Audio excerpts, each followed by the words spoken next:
All right, guys. Been out here staring at this Amigo all day. I was thinking about doing servos for the air ride. I've got these new Reefs Raw 100 minis. These are great size, but I don't know. I just can't bring myself to do servos. It's going to be a lot of mess, a lot of linkage, a lot of moving parts. I think it's time to bring out the last of the V8 interceptors. My last functional proairrc kit.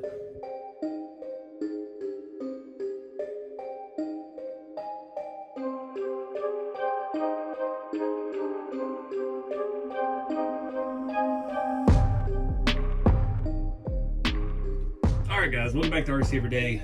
I've been in a little bit of a, excuse me, bit of a creative rut the last few days. I don't know what's going on in the world, but things just seem off and haven't been in the mood to do much. So I've been out here staring at this Amigo. Part one, it wasn't even part one, we just kind of looked at the wheels and made this thing look cool. Part two, we got the body mounted to the chassis.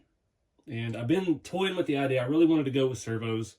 Like I said, these Raw 100s, little mini servos from Reef, are fantastic. I got two of them. I was thinking to do a front and a rear setup, but I don't know.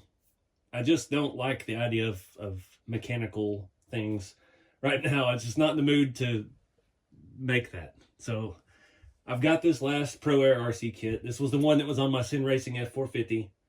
The other one right now is still on my green Honda Civic. It's on a similar chassis to this. So I have a little bit of an idea what it's going to take. I've never done one on four-wheel drive chassis. That front-wheel drive chassis, the front suspension layout is completely different because the motor and everything is up front. So this is going to be a little bit of a challenge, but I know some of the ways around it from that build. So these struts, I think, are 110 millimeters. So they're not made for touring cars. And there's a lot of things we have to do to get around that. This system does work. I've got to find the remote. I know it says F450 on it. I put them somewhere when I set up this shop and everything. But I think this is the way to go. This body, it's got a lot of space inside. Like the Honda, pretty much the top of the tire is where the hood was. So we had to really keep things down low. This is going to afford us a little bit of more space in the front. Not a lot. The rear, we got plenty of room. We got plenty of room for this giant control box. It's going to work out better this way. I would like to do some more servo stuff in the future, but I'm not good enough with electronics to do what I want to do. Like our old number 3 rat rod has 4 micro servos. Each side is independent, but I just couldn't get it all wired up. I don't even have a 6-channel remote to make it all jive and work, where each corner is independent. And yeah, it is what it is. I'm not an electronics guru. I'm a mechanics guru, so that's what we focus on here. So we're going to take a look at this today. This system has given me troubles in the past. Out at the truck show last summer at Texas Stadium, I had it on the Sin truck. Had the Honda out. The heat was really getting to them. The remote range is not that great, and having 2 remotes working at the same time is impossible because they're the same frequency. They won't work each other's control box, but they don't work at the same time. They kind of cancel each other out. I don't know. Again, that's electronic stuff. Blows my mind. It is what it is. So you see, I was out here earlier. I've got servo mounts everywhere, all different kinds and shapes and sizes, but we're not going to go that route. We're going to save these Reefs minis for some rat rod builds. These are awesome little servos though. He's made a mount now where you can mount this in place of a standard size servo. So for little things like touring cars or M chassis or custom builds, it'll work out just fine. I don't know, I'm so far ahead on filming right now. I designed my kit to work with the micro servos because I love those little micro 99s, and it's a cost-effective way to have steering on your rat rod. So if you don't know what I'm talking about yet, it isn't out yet. If you do, then surprise, we have parts available. But yeah, so we're going to take a look at this today. I have gone ahead and installed a cheap Amazon steering servo in this platform. This car has no motor, no nothing in it, so I went ahead and did that earlier just to get that out of the way. I don't have any good on-road servos. I don't know what a good on-road servo is actually. Everything I have, you know, they're collector pieces. So I just buy these cheap ones on Amazon. I think they're in my Amazon store, link below. You can get like 4 of them for 20 bucks, and they're metal geared, and they work. They're not noisy, and it's cheap. So that's what we're rocking on that. So sorry, Reef, saving your stuff, the good stuff, for other projects, but we're gonna do the air ride. So let's get started. So the point I was trying to make is I don't like using stuff that you guys can't go get. This kit has been discontinued for 3 years probably now, and I have some parts and spare pieces. I have another set somewhere that I have not found since I moved that does not work. It just never worked. When he went out of business, he sent me a whole bunch of stuff, and yeah, it's been good having spares, place struts, airline. I've about used all the airline that we had because I've put it on so many different vehicles now. But when we did all the upgrades to Descent F450, the air ride really didn't jive with the new 4 links and all the billet stuff that we had on it. Plus, I kind of, I wanted to showcase all the shiny stuff. So we took it off of that truck and put it in a box. We've been sitting on it for a little while now, so maybe time to find it a new home. So the thing with this is it needs to be pretty equal length front to back. So you can see right now it's set up for an F450. It's massive. We can shorten that down. It'll work even better. It works great on my Honda Civic, other than the remote issues and things like that, the heat getting to it. This one, the lid is off because we were trying to figure out what was wrong with it, and there wasn't anything wrong with it. It was just the heat. I don't know what size screws those were, so we may or may not put that back on. But we've got our air intake. It doesn't really matter front and rear. You have 4 buttons on the remote, which I have not found yet, and leaves you up and down, front and back, or side to side if you really want to plumb it that way. But we're going to do it front to back because everything, like I said, needs to be fairly equal length. So yeah, let's pull this body off and take a look at the chassis. So here's our first hurdle. This is all the way compressed. So that's on the bottom shock mount. You can see that's our top shock mount on this chassis. And there's just no way we're 60 millimeters too high, maybe 50. So what I did on the other car is it had different arms, being the FF01 chassis. It has a little bit different layout up front. Motor sets way out front. And yeah, I was able to bolt a piece to the lower control arm to bring our mount almost all the way to the ground. And depending on what tire and wheel I run on that, it does drag the ground, but it is what it is. I actually, on that one, I filed down the bottom end of the strut. So we got to figure out a way to do that. And we're obviously going to have to raise our front shock mount. So we need to get a measurement of the inside of the body laid out to how much clearance we actually have. So I know there's been a lot of talking in this video so far. I've been trying to give a little more, I don't know what the word is, the logic, the thinking behind the things I do instead of just showing it all. Because a lot of people don't have the patience to sit there and watch it, or some people get so angry at the music selections that we have on YouTube that are free that they just skip it and then ask me 1,000 questions later. We have 70 millimeters between the bottom of the body and underside of the hood, roughly. Probably a little more, but we're rounding down because you got to take into consideration the thickness of the body, and we got to have a little extra room up here for this hose to not get in a kink and yeah, cut off airflow. So we're going to have to do something on the lower control arms to bring the shock mount down. It's going to be tough. We have this other hole here, but it is not flush with that one. That was what was great about the other control arms that we had on the FF01 chassis. We had 2 different options here for the shock. They were both at the same level, so we could just cut a little piece. I think I used carbon fiber and made a little drop down bracket. So we've got to get this down and out away from the control arm and angled in. The top's going to be easy. I've got a box somewhere I've got to find of carbon fiber bits from a drift car that I got many years ago, and it wound up in the parts bin. So we can bolt it to the stock shock mounts or the body mounts that we're not using now, since we've got this on the CC01 body mount system. And we can make something for the top, put the holes wherever we need. But the bottom one's going to be tricky. We can only go out so far without hitting the tire when it turns. But one thing we don't have to worry about, it will not turn with it laid out. This body is, these wheels are wide. They're crawler wheels. Again, these are what started this whole build. These are the CC hand analog 1.9 bead locks from, got them from RC 4-wheel drive. And they're on Tamiya wide touring car tires. So I've already narrowed the 12 mil hexes as much as I possibly can. This one is sticking a little bit, so I'm gonna have to do some changes with that. But we'll cross that bridge when we get there, once we're actually ready to run. We still have the option to come in and adjust the camber.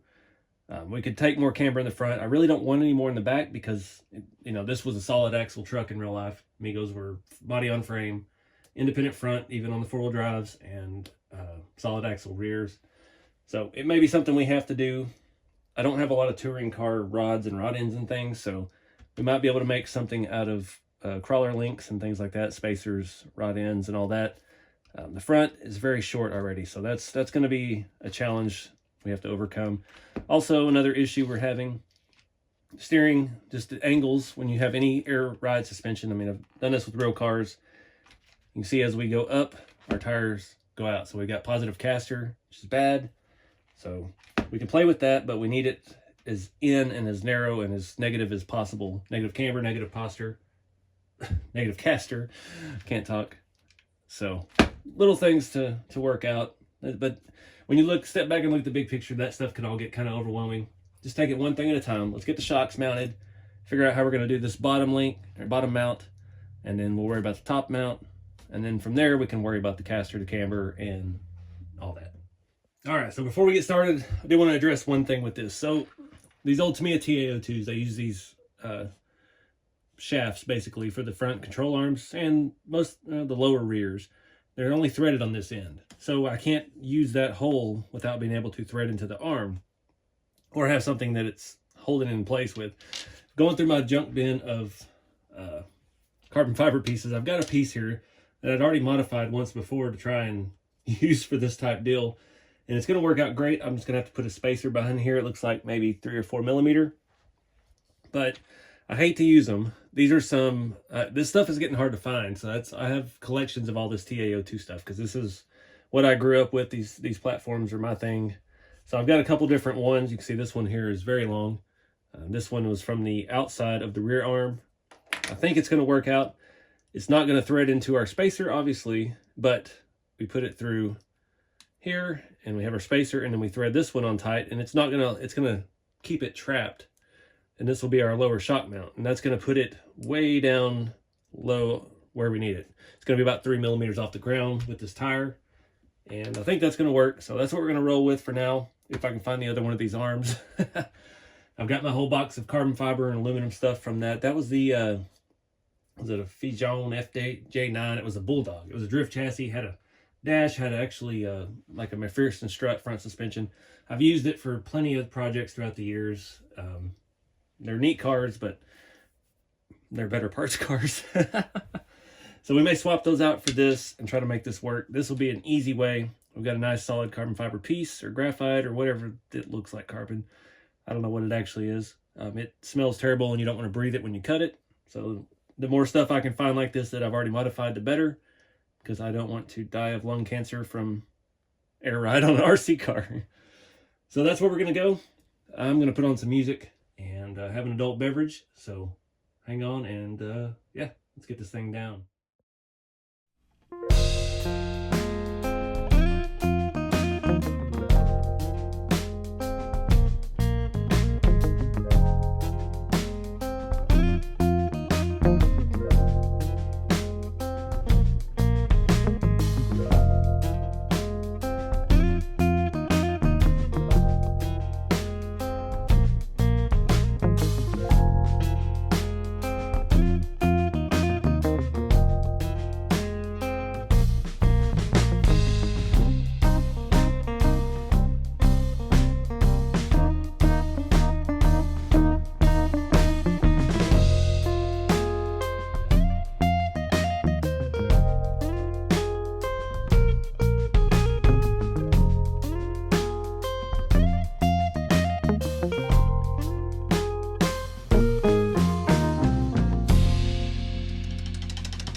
All right, guys, after a while looking for the remote, I found it, luckily. It says I have 450 on it.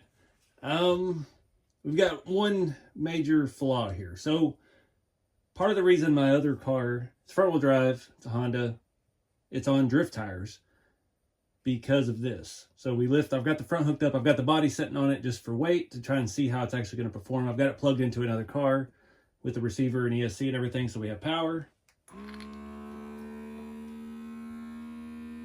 No problem lifting, but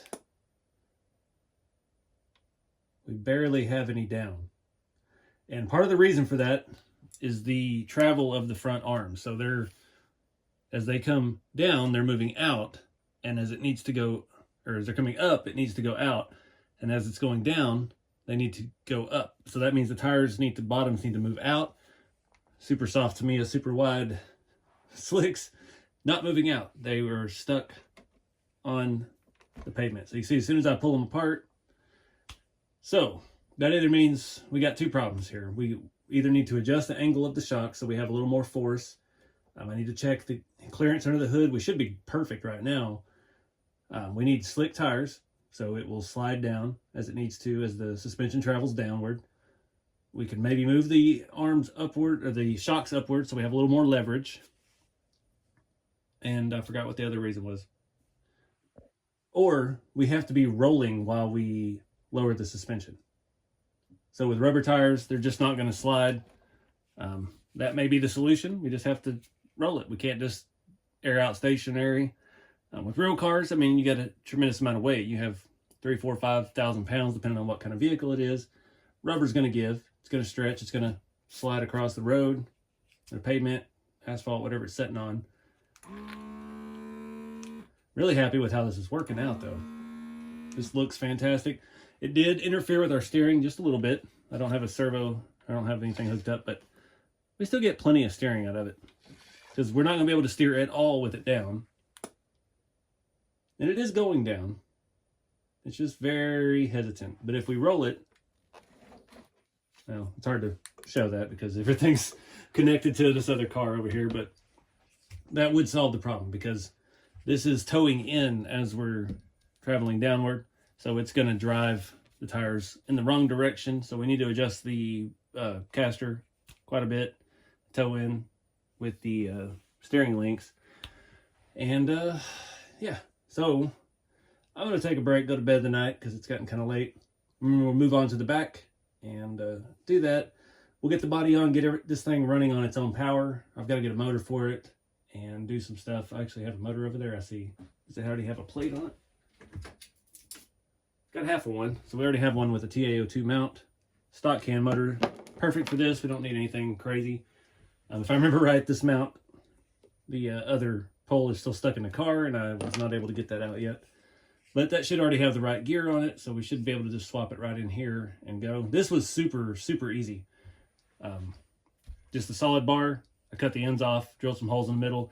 I did drill them a little bit close. You saw I had to put some shorter rod ends on here. And then because they are so close, I did have to shave them down. It's working. It's the name of the game. Function.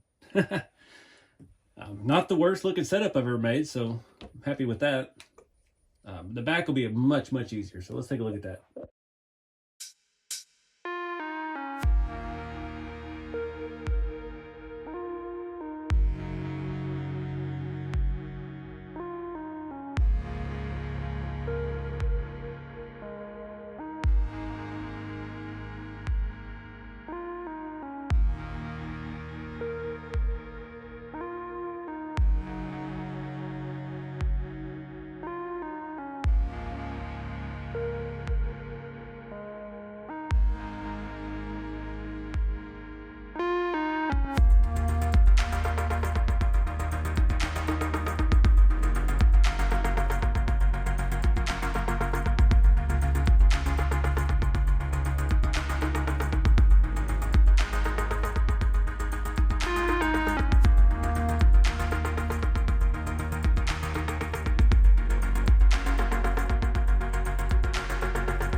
Alright guys, it's pouring down rain outside. I'm sure you can hear it.